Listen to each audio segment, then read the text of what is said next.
Hey everybody, welcome to a brand new series on my channel. It's going to be a weekly series called Ryan's Cinematic Obsessions. It is going to be my new and improved format weekly episode on this channel, and I am very excited to bring it to you. So, today we're going to be talking about multiple things. My vision for this channel, we're going to be talking about Michael Bay's new Benghazi film, 13 Hours, and we're also going to be talking about the captivating and controversial Netflix original documentary, Making a Murderer.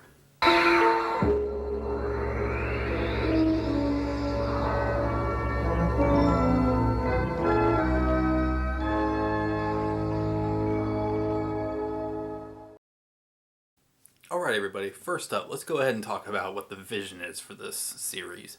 Well, we all do videos on a weekly basis, every few days we'll come out with another video. I was really trying to think, what can I do? 2016, I want to refresh my channel. I want to kind of rebrand it in a way of just doing something new. What can I do? Those who know me personally know I'm kind of have this obsession with broadcast news in general and the format of broadcast news, nightly news, specifically the shows like 60 Minutes, that kind of thing. I've always been obsessed with it. I'm actually kind of like a political junkie in terms of all that, news about politics and stuff, but I really don't fall on either side. I'm kind of open-minded. I'm just actually obsessed with the way it works and how politics is and the history of it and news and all that stuff. I've always been a junkie like that. That's part of the reason why I don't really share any of my personal views on here, and I don't share my personal views really on Facebook unless I'm really PO'd about something. But usually I keep all that personal, all that stuff, inside of my own brain, and I just enjoy just seeing everybody fight each other in the whole political process and the news process in particular as well.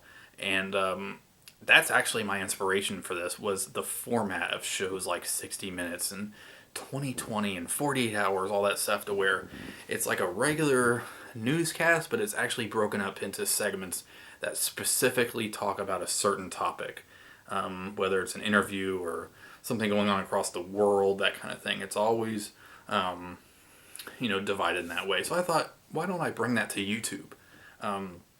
Of course, I'm not like gonna investigate stuff. I'm not an investigative journalist. But that format is kind of what I'm going for. Basically, I'm going to be doing movie reviews, everything to do with movies. But I might do like a TV thing every once in a while, even though it's cinematic obsessions. Really, the term cinematic, even though it does refer to film, I consider basically anything I put in my TV and enjoy as if I'm watching it in the cinema. But mostly it's going to be movies. And I really kind of want to keep my whole chill factor of having my channel really be kind of laid back in terms of talking to the camera. I'm not going to be like highly animated and try to like have this fake persona, basically. I'm going to keep it the same, but I want to kind of bring everything together for a consistent weekly show, basically. And so I'm basically thinking 3 main segments with different topics. And like I said, I already went over the topics with you, and I'm going to be talking about under the videos, under the, in the description box. I plan on having, a counter for if you don't want to hear about this, you could go to this part of the video at this exact second in time, and you could actually skip it. That's basically what I plan on doing. You don't have to watch the whole thing. I just like the idea of having everything kind of together. I will still be doing my regular videos, my vlogs and all that stuff. Sometimes I might do a vlog as a segment, who knows, but this is like a definite, consistent thing that I can do. And it's very easy to do because I could always film videos, but sometimes I'm like, do I really want to do a 3-minute video just talking about this? It just seems like it's just one of those things where I really want to upload just a 3-minute thing and barely talk about it just because I want to show it off or something like that.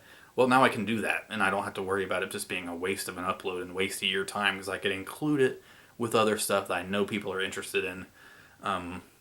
Because some people just like to hear movie reviews, some people just like to see, showcases of stuff. This will not be a Blu-ray update series. I will keep that separate.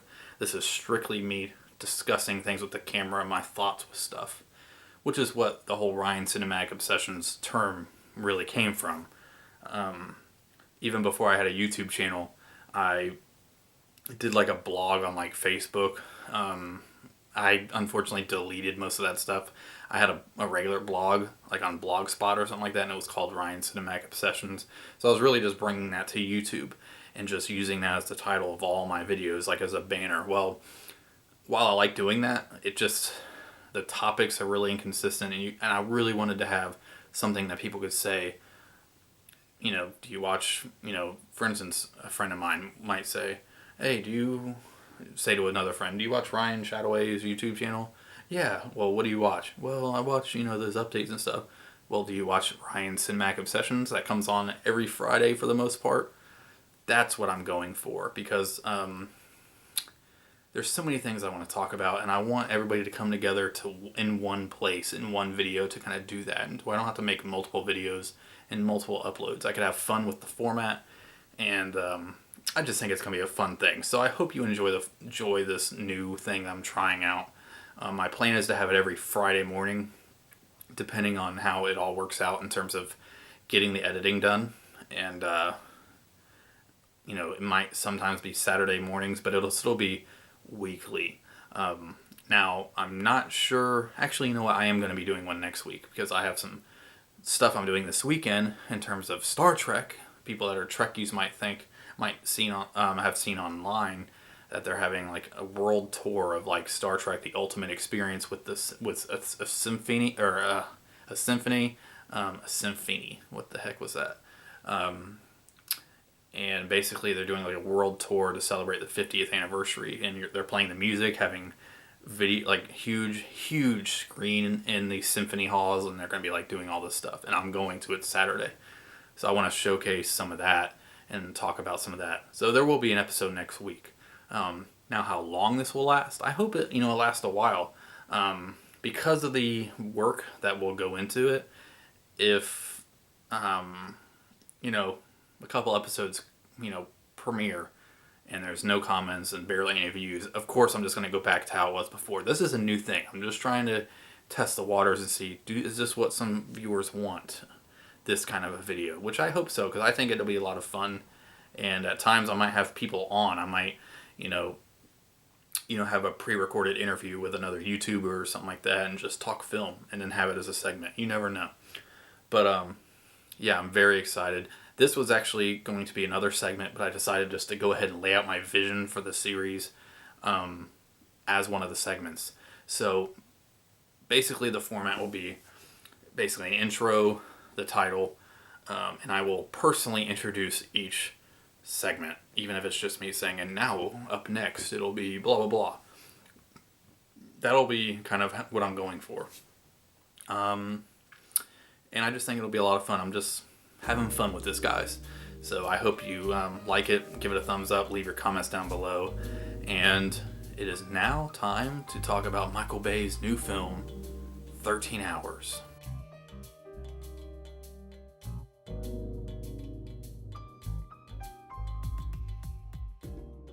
Hey everybody. Sorry, my allergies and everything are just killing me this morning. But actually, I just got done bringing the trash out. It's about 10:15 in the morning.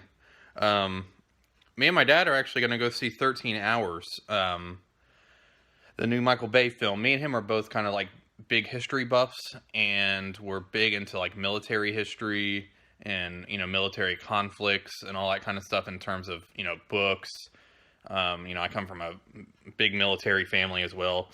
So, really, since I was a kid, my dad it's always been kind of me and my dad doing this stuff. We'll go see just a random war film or something like that comes out, or we'll wait until it comes out on video. From time to time we get together. It's been a while, but we used to do it all the time. And so 13 Hours came out. He said he wanted to see it, so we planned on getting some brunch. I think we're going to go to Bob Evans, and then we're going to go to the cinema to see 13 Hours. I'm I know some people hate on Michael Bay, but I'm a fan of what he does. I even liked Pearl Harbor when it came out. I was young, so to me it was just like another Titanic with like a romance story with historical stuff, and it wasn't until I got older that I realized how historically inaccurate and poor it actually was. But the production, the production design, you can't really say anything bad about it. But I've been a fan of Michael Bay since Bad Boys and The Rock. And even though sometimes he has some really cringeworthy type, filmmaking and films, I'm one of those that get entertained by anything like that. I'm a fan of the Transformers movies. Not like a hardcore fan. I just enjoy them. I own them. And, but yeah, I'm really interested to see how Michael Bay handles this kind of subject matter. I know it's a different screenwriter than he usually, will have on a film. So hopefully, in terms of the, realistic side and historical aspect of it, it is about Benghazi, and we don't really know a bunch of stuff about it. All right. Well, we just got back from from actually going to Bob Evans, having some breakfast, and then we're seeing 13 Hours, which I've really been interested in seeing. Sorry, my hands. There we go. I need some support with my arm. But yeah, it's the new Michael Bay film about, what happened at Benghazi. And first impressions, I loved the film. I thought it was great. Very well done. I would say it's Michael Bay's best directed film. It's his least Bayish kind of film, like overblown. Some people might, not agree with me with that, but the acting, the directing, the writing, it was all just top of the line. Obviously some people are gonna go into this movie already not liking it because it's directed by Michael Bay. You can't please everybody. If you go into it already thinking that you're gonna hate it because it's directed by Michael Bay and you're gonna nitpick it, then that's your thing. Obviously, some people are doing that. I've seen people even on YouTube do that same thing. And it's sad because it's a very, very well done movie. And it avoids trying to make, a political... I think it avoids the whole political agenda type stuff. And it really specifically settles on these group of men who are in, this battle and this attack. And it's pretty... it's gritty. The action scenes are really well done. The acting is top of the line. Everybody who did it, John Krasinski did a fascinating job as like the lead. And there's James Badge Dale. He played basically one of Krasinski's like, I guess you could say co-soldiers. I guess you could say somebody on his team. He was like one of the other leads. And there's a bunch of other actors and stuff too. And then there's Toby Stephens, who's a great actor in my opinion. He plays a good part as well. But overall, the film is very good, very well done. Give it a chance. I know not everybody's into the international politics, kind of stuff, but if you're into stuff like Black Hawk Down, or even just anything that has rescue missions and military rescue missions, true story kind of things. Obviously, some dramatic licenses and artistic licenses were taken with the film, but overall, it was just a great film. And yeah, so I highly recommend it. I would say, probably like a solid 8.5 out of 10. If I could think of any flaws, I don't really think there's really any flaws. Me personally, I would have probably liked some more of the, the world events at the time, the political stuff, I think it would have been cool to see a little bit more on the U.S. side, government side, in terms of what they were doing and that kind of thing. And but obviously, the book itself that the movie's based on is not written like that. But that's not really a flaw. I'm just saying, like, I would just love to have seen like another side of the fight as well. Um, which that's not really that's not a flaw. I'm just saying like what you know maybe if it was like another 30 minutes longer. But like I said, it was based off the book. But I loved it. I loved every second of it. Um, and I will definitely be buying it when it comes out.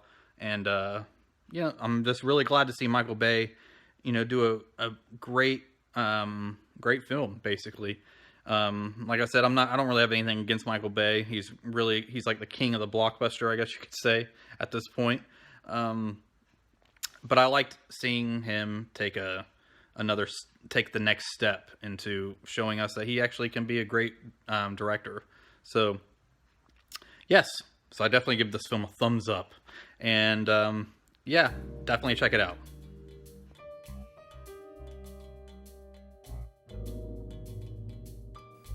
All right, everybody, I hope you enjoyed that.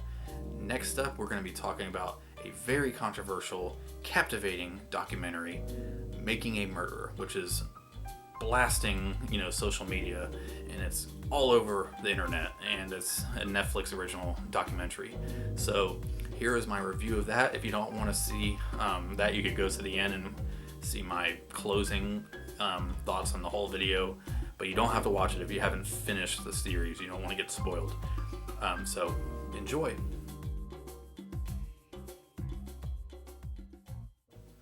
All right, everybody, I'm here coming at you with my thoughts on the Netflix documentary Making a Murderer. And this is something that's been kind of blowing up on social media. It's kind of like one of those shows that have gone viral, and understandably so. Pretty much if you're watching this segment, you've actually already watched it or you finished watching it, because you probably wouldn't want to watch little videos of the show unless you finished it. But I have some thoughts about the show. I just finished it yesterday, and I wanted to gather my thoughts. I wanted to do some other research as well to kind of, form my whole opinion of the show. First off, I just want to say, damn, that was some addicting stuff. I mean, starting from the very first episode, just learning about, Stephen Avery and his past and what he did growing up, being, wrongfully accused and put in prison for 18 years. Basically, the documentary started off with a bang. I'm really into true crime, and so knew I was going to like it from the start. So, with everything that I'm going to say, I just want you guys to know that it was great. It was amazing. It was what documentary filmmaking is all about. Now, I will talk about some things later that maybe can be a little bit of a drawback, a little bit, because we go into documentaries hoping that it's going to be 100% factual, and they're giving you all the information you need to know to make an informed decision on whatever they're talking about. So, man, I'm already losing my breath because I'm not breathing in the middle of talking. That's how much I'm excited to talk about this with you. So yeah, number one, was very addicted to the show, and I didn't watch it all in one go like a lot of people did. Watched it over the course of about 3 or 4 days. So, number two, I basically have like 8 points that I just want to make. I don't want to just, drag this out longer than it needs to be. But number two, I am horrified at all of it. The fact that he was falsely imprisoned, that's horrifying in itself. And then, of course, the second part, really, the second and third act of the documentary, I guess you could say, it's really horrific what happened to Teresa Halbach, or Hallback, or however you pronounce it. She was murdered. You don't necessarily know who by who, and it's just sickening that we're learning about all this stuff and we really don't know 100% what actually happened. I guess I could say I'm horrified at other stuff too. I'm also horrified at the some of the attitudes of the prosecution. Of course, some of the police force in the town. My dad, I grew up within law enforcement. Basically, my dad was a homicide detective for a long time. He worked in the sheriff's office here for 35 years. I, have a little bit of an insight into how that kind of stuff works. And somebody who grew up in that atmosphere, it sickens me some of the ways that some of that investigation was going, how they were treating, Avery and all that stuff, and just everything in general. Their actions, it was horrific. And it needs to be talked about. It needs to have that dialogue started. I'm lucky, I feel like, I might be biased because, with my family and everything, but I'm proud to live in a town where swift justice and true justice is actually given. I'm proud of that. I'm glad we don't have what happened there happen here, but you never know. That kind of stuff can happen. Either way, my dad's not going to be involved because he's been retired for 15 years or so. But yeah, there's a lot of horrific situations, a lot of horrifying situations in regards to this topics of this documentary. So, point 3, I just wanted to make it known that I initially, of course, being told from really the Avery's point of view, I held, I sided with him 100% starting out. There were some questionable things that he may have done. The whole situation with the cat, it wasn't actually fully talked about how it really happened in the documentary. You have to kind of do other research because I'm not saying that they tried to just pick and choose what they showed the viewers, but I'll talk about it later. But there were some things that they left out. Even the defense attorneys for Avery said they couldn't possibly put all the stuff inside this documentary. There was hundreds of hours of courtroom video and all this stuff, and they just couldn't. So even if it'd be impossible, it would have to be like 100-episode series, which I don't think people would actually stick around for that length of a series. But so obviously they're gonna have to leave stuff out. But even from the start, I didn't really care. I thought he was. It's unfortunate because also he does seem to have like a tortured soul, I guess you could say. There were some questionable things that he may or may not have done, and whether that's true or not, especially in regards to the cat, it is what it is. But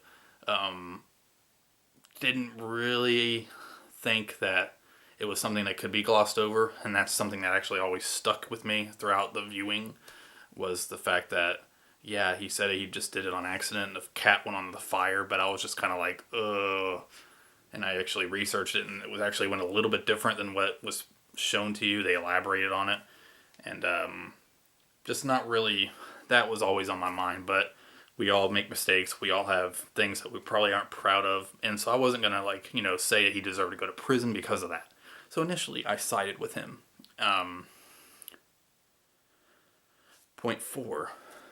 At the end of the documentary, I can't 100% tell myself that he was innocent. I can't 100% tell myself either that Brendan was innocent. Because we just don't know. Even if law enforcement didn't act the way they did, I just think it's like a bunch of unfortunate things because of the bad actions by the prosecution, by the police force. We may never actually know what really happened, because you don't know what was planted, or there's some really crazy things that may or may not have happened.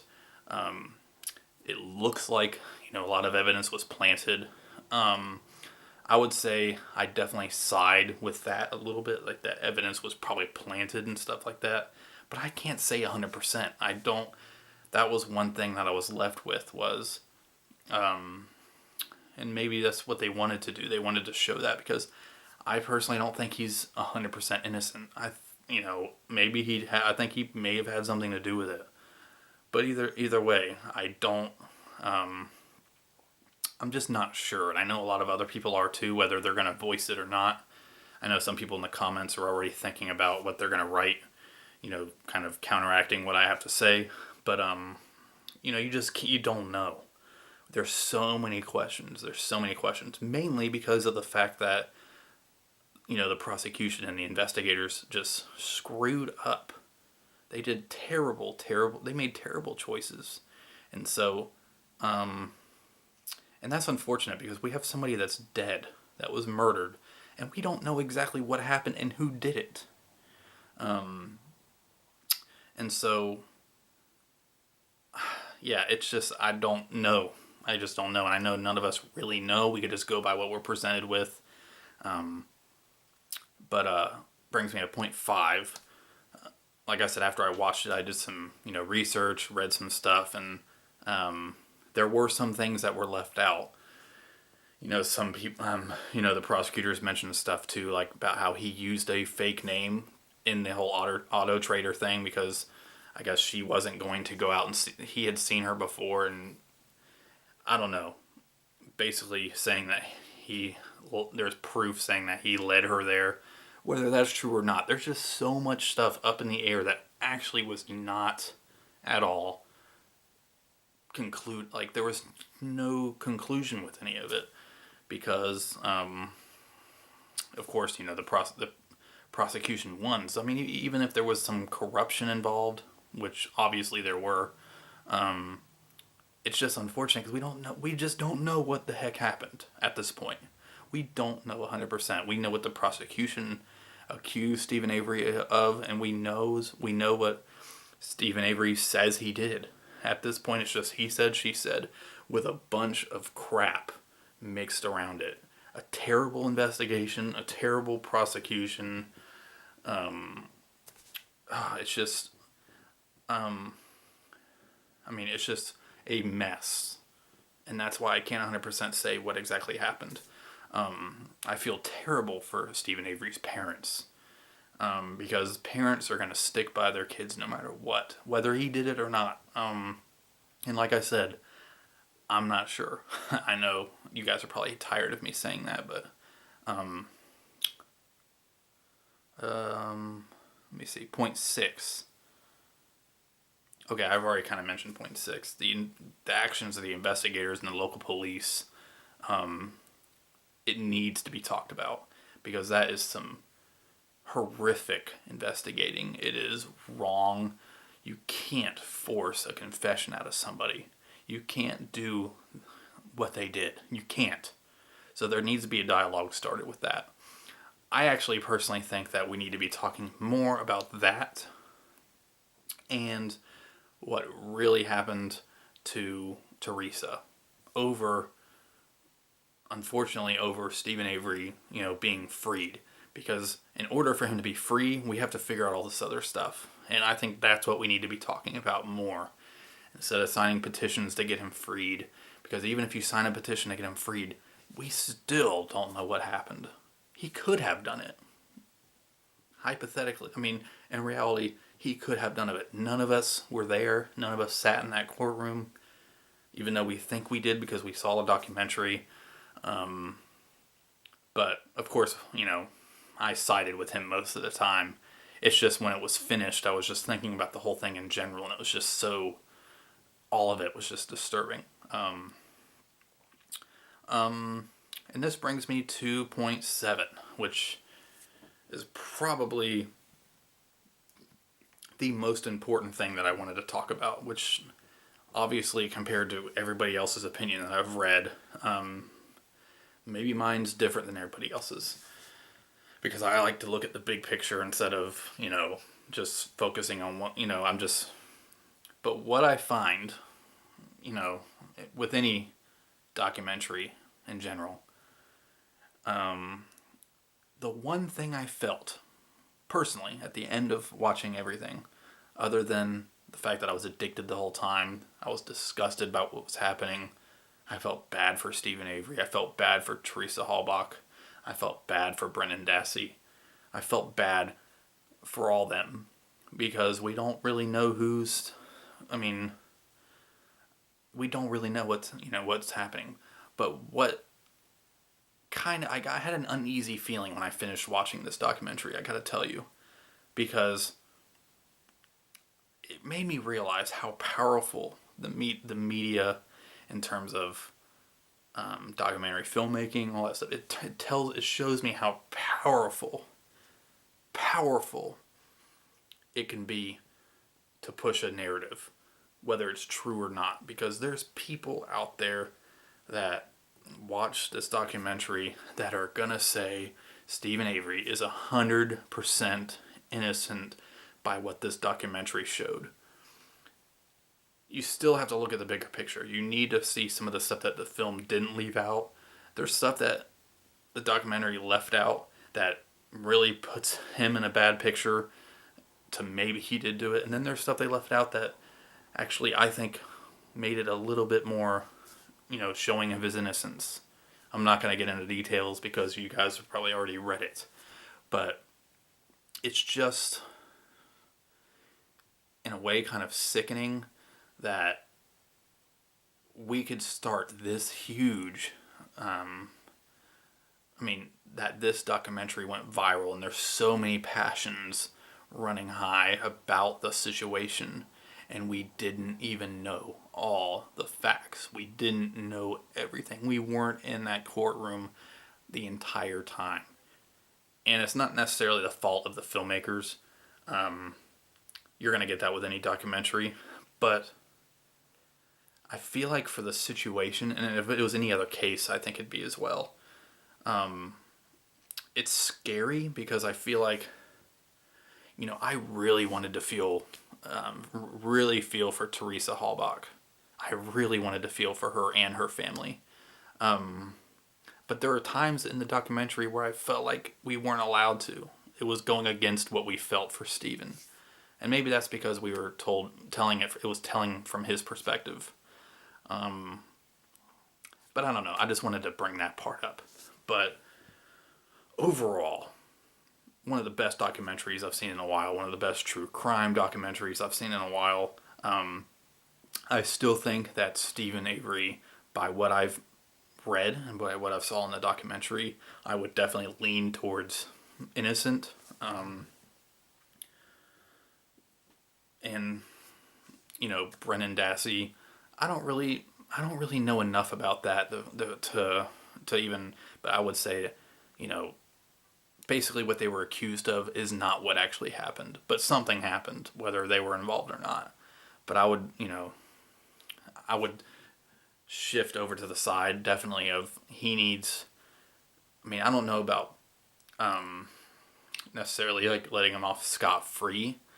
I just think because, stuff was, until we could find it, 100% that police planted evidence on his property, until we find out 100%, we get a confession that it happened, I'm not sure that I'd be able to say 100% that he can go free, because the evidence is there for that.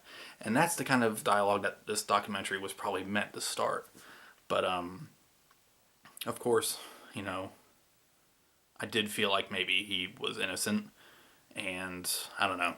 I feel like if you say that if you definitely think he's innocent, or if you definitely think he's guilty, I just don't feel like we have enough information to even make that decision, because we weren't in that courtroom. There was so much stuff we didn't even know about.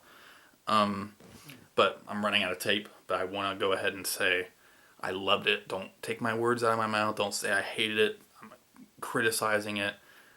I was just talking about and maybe criticizing certain approaches to it. But overall, I still give it, an A+. I hope we could get to the bottom of the case, to the situation. The people that are innocent, I hope they can go home, return to their families, rebuild their families. And I hope whoever did it goes to prison and stays in prison with no parole at all, because somebody's dead. Somebody is dead. And she deserves to, have her truth out about what happened to her. So, yes, Making a Murderer Netflix documentary.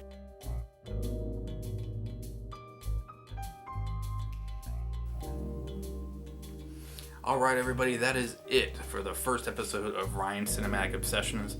I hope you guys enjoyed it. Please let me know what you think down below. I would love to hear your thoughts. And give me some suggestions of topics if you want to.